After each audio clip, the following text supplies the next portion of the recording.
تو اس کی بنیادی ذمہ داری تو پہلے تو یہ بتائیے کہ یہ پانی کے علاوہ تو نہیں ہو سکتا نا؟ پانی کے علاوہ اس کا کوئی راستہ ہی نہیں ہے. صرف پانی اگر کنٹیمنیٹڈ ہوگا تو اس صورت میں، اور وہ بھی پانی اگر ناک میں ہم بہت زیادہ اندر پہنچانے کی کوشش کریں گے تو اس صورت میں جو ہے وہ. اور یہ کنٹیمنیشن کیسے ہو جاتی ہے اس میں؟ یہ کنٹیمنیشن اس طرح سے ہوتی ہے کہ یہ سارے نیچرل فاؤناز ہیں اور جہاں پہ پانی اسٹیگننٹ ہوگا وہاں پہ ہی پیدا ہوتے ہیں. ایک یہ یونیسیلولر امیبا کے فیملی سے تعلق رکھنے والا جانور ہے. یہ بیسیکلی اینیمل ہے، لیکن یہ کہ سنگل اتنا مائنیوٹ ہوتا ہے کہ اسے ہم دیکھ نہیں سکتے. ایون یہ کہ اگر ہم اسے کلچر کروانے کی کوشش کریں تو کافی مشکل سے یہ نظر آتا ہے.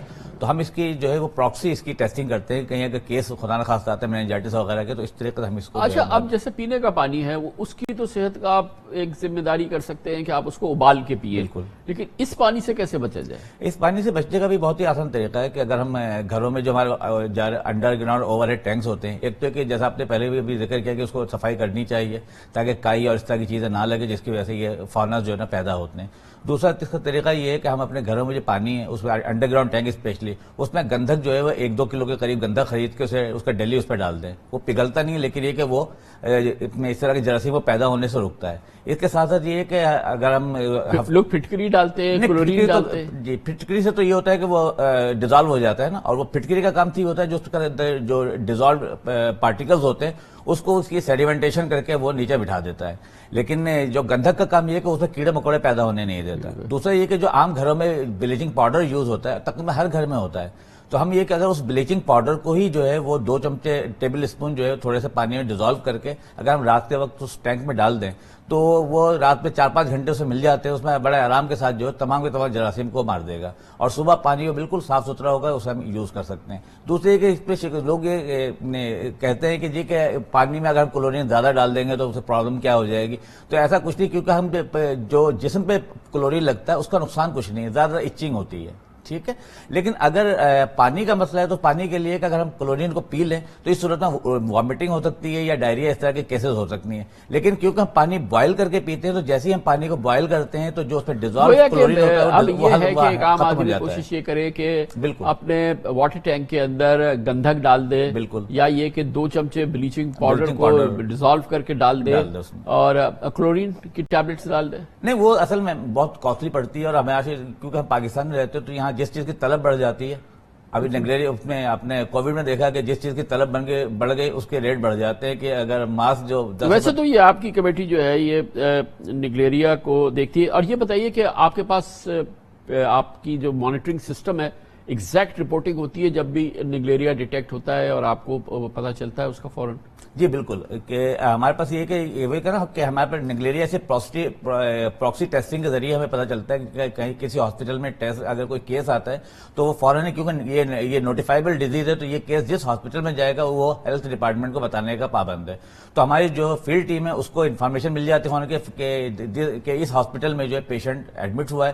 پھر اس کے ہم بایو ڈیٹا لیتے ہیں کہ کس علاقے کا ہے، اس کی پھر ہسٹری لیتے ہیں کہ کہاں کہاں اس کی موومنٹ ہوئی ہے اور جہاں جہاں اس کی موومنٹ ہے جہاں جہاں ہمیں رسک فیکٹر نظر آتا ہے وہاں کے تمام یہ سیمپلنگ ہوتی ہے واٹر کی، اس کو باہر چیک کیا جاتا ہے اور ساتھ ساتھ وہاں کلوریشن اس طرح کی جو دوسری چیزیں ہوتی ہیں اس کو ساتھ ہم جو ہے نا وہ.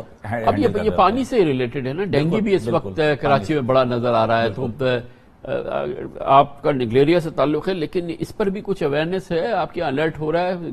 دیکھیں باقاعدہ جو پہلے یہ تھا کہ ہمارے پاس کے ساتھ ساتھ جس طرح یہ ڈینگی ہے، ڈینگی کے لیے الگ ایک پروگرام چل رہا تھا، ملیریا کے لیے الگ پروگرام چل رہا. اب یہ سارے کے سارے انٹیگریٹڈ ہو گیا اور ویکٹر بورن ڈیزیز کے حوالے سے سارے کے سارے ایک ہی امبریلا کے انڈر میں ایڈریس ہو رہے ہیں، جس میں ماسکیٹو سے ریلیٹڈ جو بھی ڈیزیز ہے، اس کے علاوہ کانگو وغیرہ وہ سارے کے سارے جو ویکٹر بورن ڈیزیز میں ایڈریس ہو رہے ہیں. تو اب یہ کہ پہلے کے مقابلے میں زیادہ انٹیگریٹڈ اپروچز ہو رہے ہیں. ابھی 13 تاریخ کو جو ہمیں ڈینگی کے بارے میں کیا خبر ہے؟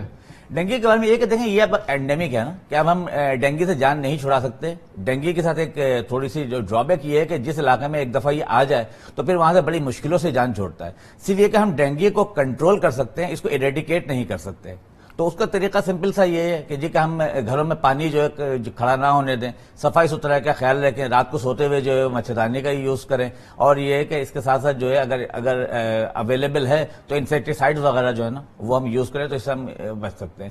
ابھی یہ کہ جو ڈینگی ہے وہ اس حد تک فیٹل نہیں ہے، اس سے یہ کہ کیسز تو آتے ہیں لیکن یہ کہ اتنی جان لیوا نہیں ہے کہ وہ 2% جو ہے اس میں مشکل سے، وہ بھی اس صورت میں کہ اگر اس کے 2 یا 3 دفعہ اس کے انفیکشن ہو تو پھر اس میں سنڈرومز جو ہے اس کا جو آتا ہے تو اس کی وجہ سے جو ہے یہ ڈیتھ ہو سکتی ہے، ادروائز یہ کہ ڈینگی سے ڈیتھ جو ہے وہ نہیں ہوتی۔ بہت بہت شکریہ ڈاکٹر شکیل احمد، حکومت سندھ کے محکمہ صحت کی نگلیریا کمیٹی کے رکن ہمارے ساتھ موجود تھے۔ کمرشل بریک، اس دوران نیوز ہیڈ لائنز دیکھیں، جس کے بعد ہم اپنے پروگرام کے باقی حصے کے ساتھ واپس آتے ہیں۔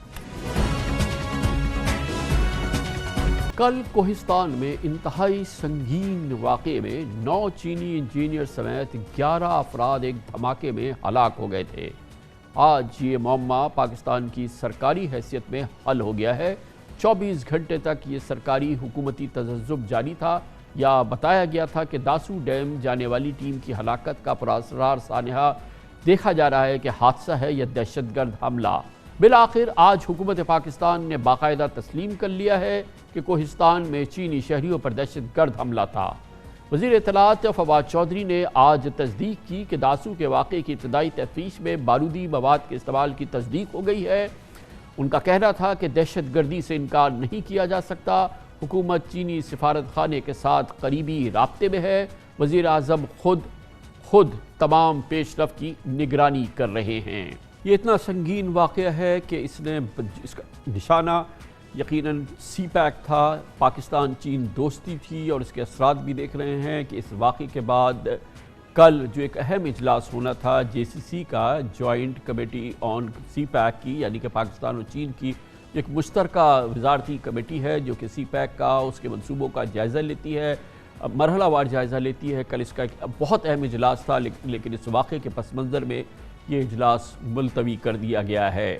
کل پاکستانی دفتر خارجہ نے چینی ورکرز کی ہلاکتوں اور بس کھائی میں گرنے کے میکینیکل خرابی کا جواز پیش کیا تھا، لیکن آج حکومت پاکستان نے تسلیم کر لیا ہے کہ یہ ایک دھماکہ تھا۔ اس پوری صورتحال کے حوالے سے یہ بہت ہی سنگین واقعہ ہے، کیونکہ اب سے چند ہفتے قبل ہی کوئٹہ کے سرینا ہوٹل پر ایک بڑا دہشت گرد حملہ ہوا تھا۔ یہ سرینا ہوٹل میں حملہ اس وقت ہوا تھا جب اطلاعات کے مطابق چین کے پاکستان میں سفیر وہاں پہنچنے والے تھے۔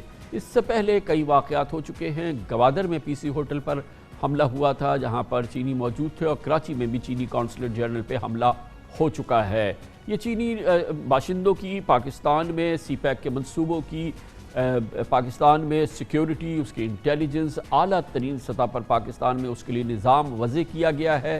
یقیناً کل کا واقعہ ایک بڑا سیکیورٹی لیپس ہے، اور آج ایک بار پھر چین کی حکومت نے اس حوالے سے اپنی شدید تشویش کا اظہار کیا ہے اور کہا ہے کہ اس واقعے کی اب مشترکہ تحقیقات کی جائے گی۔ غیر معمولی فیصلہ ہوا ہے، حکومت چین ایک اعلیٰ سطحی وفد پاکستان بھیج رہی ہے، اور جہاں پر پاکستان اور چین مل کے اس پورے واقعے کی تحقیقات کریں گے۔ آج چین کے دفتر خارجہ نے ایک بار پھر اس پورے واقعے پر اپنی شدید تشویش کا اظہار کیا۔ اب جب کہ یہ بات ثابت ہو گئی ہے کہ یہ ایک دہشت گردی کا واقعہ ہے، تو یہ ہمیں تسلیم کرنا ہوگا کہ وہ سیکیورٹی حصار، وہ حفاظتی انتظامات جو کہ پاکستان کی ذمہ داری ہیں، چینی باشندوں کے حوالے سے، سی پیک کے منصوبوں کے حوالے سے جو اس میں لوگ کام کرتے ہیں، یقیناً اس میں ایک بڑا کمی دیکھنے میں آئی ہے۔ یہ ایک فیلئر تھا، ہر لحاظ سے ایک سیکیورٹی فیلئر تھا، اور یقیناً یہ ایک بہت ہی مہنگا واقعہ ہے اس لحاظ سے کہ سی پیک کے حوالے سے پاکستان اور چین کے درمیان جو ایک قریبی تعلق ہے، جو قریبی رشتہ ہے، اس میں سیکیورٹی کی ایک بہت بڑی اہمیت ہے، اور یہ ہم دونوں ملک اچھی طرح سے جانتے ہیں کہ دنیا کی اہم ترین قوتیں، پاکستان کا سب سے بڑا ہمسایہ بھارت اس کا اعلانیہ دشمن ہے۔ پاکستان کے پاس ان گنت ثبوت موجود ہیں کہ بھارت کی خفیہ ایجنسی را اور اس کے علاوہ افغانستان کی خفیہ ایجنسی NDS بھی علیحدہ مشترکہ طور پہ پاکستان میں چین مخالف اور سی پیک مخالف حملوں میں، دہشت گردی کے واقعات میں ملوث رہی ہے۔ لیکن بہرحال سیکیورٹی کی ذمہ داری پاکستان کی ہے، اور اس قسم کا واقعہ اگر ہو جاتا ہے تو وہ سیکیورٹی فیلئر ہی قرار پاتا ہے، اور پاکستان کے لیے یہ یقیناً ایک امبیرسمنٹ کی بات ہے۔ اس پوری صورتحال پہ بات کرنے کے لیے ہم نے دعوت دی ہے محترم مشاہد حسین سید ہمارے ساتھ موجود ہیں، چیئرمین سینٹ کی قائمہ کمیٹی برائے دفاع۔ بہت بہت شکریہ مشاہد صاحب، آپ نے ہمیں جوائن کیا۔ ہائی سیریس واقعہ ہے، آج پاکستان نے بالآخر تسلیم کیا ہے کہ یہ ایک ٹیرر انسیڈنٹ ہے، ٹیرر اسٹرائک تھی۔